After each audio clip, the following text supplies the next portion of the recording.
to help support the kids? Consistency and structure. I could say this 50 million times. This is the most important thing. Structure and routines around homework, around bedtimes, around periods of transition when things might get overwhelming. Yes. Also breaking things into small steps. I do this with my younger son, and I'm not talking about 4 or 5 steps. I'm talking about 1 or 2 steps. Yes. They complete that task, they come back and get the next 1 or 2 steps. And then of course you're going to want to celebrate. Celebrate those small wins. Positive reinforcement really helps to motivate them, builds that confidence, and then of course, like you said, modeling that self-regulation, right? We want our kids to see how we move through periods of overwhelm, right? And you need to say good job and congratulations, because they're having to overcome a lot of what's going in their head to do tasks that maybe the child right beside them can do so easily. So taking time to say, that was well done, what are we doing next? And that it's such important parenting. Now, ADHD is something that we've talked about a lot lately,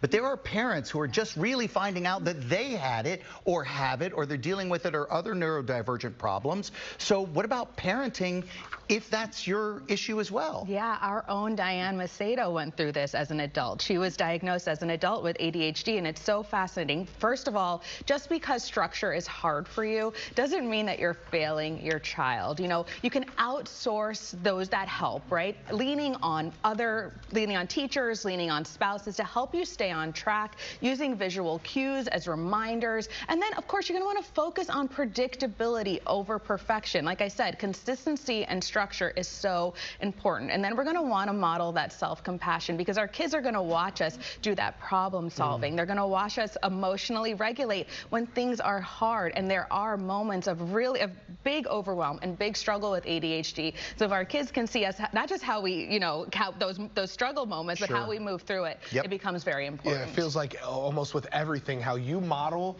yourself on the day-to-day basis really helps your child. Fantastic tips you gave us. Aside from the tips, what other resources are available for families? I'm going to highlight 2. First is CHAD. It's children and adults with hyperactivity and attention deficit hyperactivity disorder. This is a great national resource. And then understood.org. This is a